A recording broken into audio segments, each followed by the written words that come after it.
Bien-aimés dans le Christ, que la grâce de Jésus-Christ notre Seigneur, l'amour de Dieu le Père et la puissance du Saint-Esprit descendent maintenant sur nous pour nous aider à méditer cette parole afin qu'elle puisse porter du fruit dans notre vie pour la plus grande gloire de Dieu et le salut de nos âmes.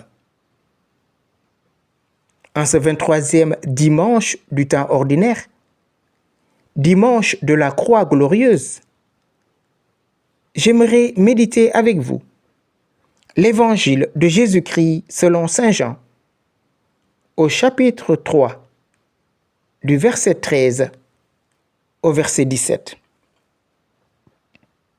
En ce temps-là, Jésus disait à Nicodème, « Nul n'est monté au ciel, sinon celui qui est descendu du ciel, le Fils de l'homme. De même que le serpent de bronze fut élevé par Moïse dans le désert, ainsi faut-il que le Fils de l'homme soit élevé, afin qu'en lui, tout homme qui croit ait la vie éternelle. Car Dieu a tellement aimé le monde qu'il a donné son Fils unique, afin que quiconque croit en lui ne se perde pas, mais obtienne la vie éternelle.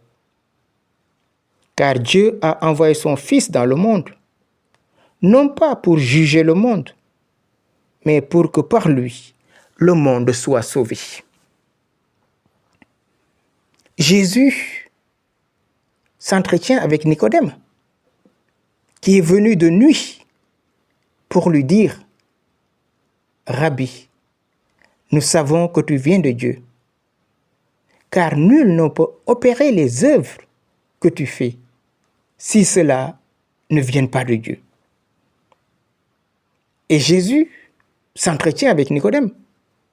Il lui dit, « Nul n'est monté au ciel, sinon celui qui est descendu du ciel, le Fils de l'homme. » Oui, Jésus est le Verbe de Dieu fait chair. Et il dit son mystère à Nicodème. De même que le serpent de bronze fut élevé par Moïse dans le désert, ainsi faut-il que le Fils de l'homme soit élevé.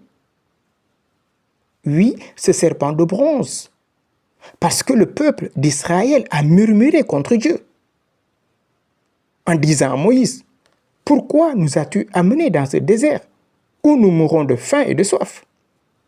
En Égypte, nous étions esclaves, mais nous avions des marmites remplies de viande, l'ail, l'oignon, les concombres, ainsi de suite.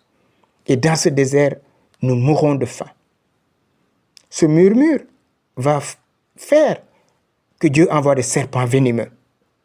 Et voilà Moïse qui intercède pour le peuple. Moïse leur dit, « Pourquoi murmurez-vous contre Dieu ?» Et voilà que Moïse va venir rencontrer Dieu sur la montagne pour intercéder pour le peuple. Et Dieu lui dit, dresse sur le mât un serpent. Tous ceux qui seront mordus, qui élèveront nos yeux, seront sauvés. Et Jésus dit, le Fils de l'homme, ainsi que le serpent de bronze fut élevé, ainsi le Fils de l'homme sera élevé. Jésus parle de sa glorification. Sur la croix, il attire à lui tous les hommes, afin que tous ceux qui croiront en lui obtiennent la vie éternelle. Et c'est cela la mission de Christ, nous donner la vie éternelle. Car Dieu a tellement aimé le monde qu'il a donné son Fils unique, afin que quiconque croit en lui ne se perd pas, mais obtienne la vie éternelle. Car Dieu a envoyé son Fils dans le monde, non pas pour juger le monde, mais pour que par lui, le monde soit sauvé. Dans ce dialogue, frères et sœurs, avec Nicodème, lui-même se rend compte devant qui il est. Nicodème réalise avec prudence, bien sûr en hésitant, que pour voir le royaume de Dieu, il est nécessaire de naître de l'Esprit Saint. Nul ne peut entrer dans le royaume s'il ne naît pas d'eau et d'esprit. Nul ne peut voir le royaume s'il ne naît pas de l'Esprit Saint. Autrement, comment croire, frères et sœurs, que Dieu a envoyé son Fils dans le monde pour que par lui le monde soit sauvé? Aujourd'hui, en fêtant la croix glorieuse, cette croix nous ouvre au mystère du Christ. La croix est le signe éminent de l'amour rédempteur du Christ. La croix est le lieu par excellence où Jésus manifeste son amour pour le Père et son amour pour chacun de nous. Il faut que le monde sache que j'aime le Père et je fais ce qu'il m'a commandé. Jésus n'a pas peur devant la souffrance de la croix. Aujourd'hui, en célébrant la croix glorieuse, nous devons accepter ce que nous dit Jésus.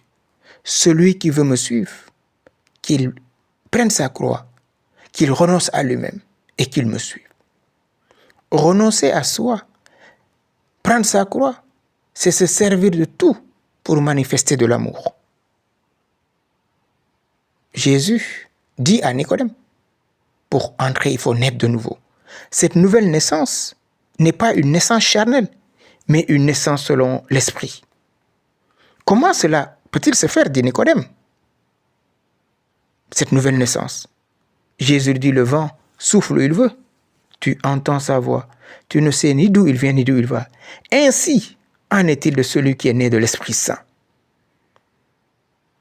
Oui, frères et sœurs, ne nous étonnons pas. Si la croix fut-elle glorieuse, reste pour nous une pierre d'achoppement. Seul l'Esprit Saint peut nous accorder au mystère pascal.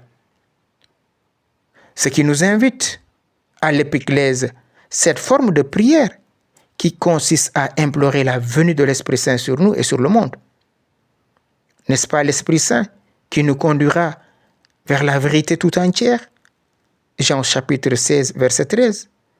N'est-ce pas l'Esprit Saint qui nous fera souvenir les promesses du Christ, qui nous donnera d'intérioriser les Écritures pour nous permettre de les déchiffrer? Oui, quand la croix s'abat dans notre existence, frères et sœurs, nous perdons contrôle.